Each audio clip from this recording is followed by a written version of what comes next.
Lesson 29. Explanation. Something.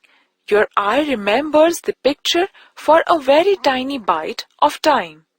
If you show it a second picture within that tiny bit of time, it sees both the pictures at the same time.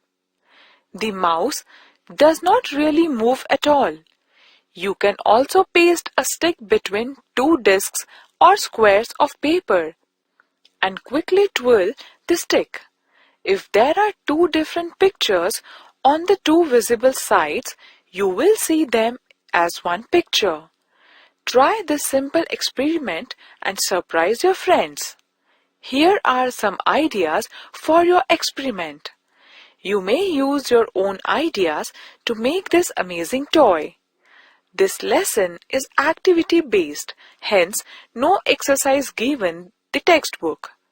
We see a few interesting magic tricks. You can use the science it to make such interesting thing. Please do the experiment described on the page number.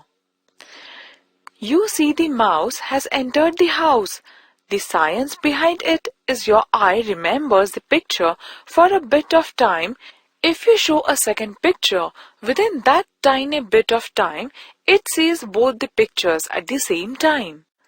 Explanation.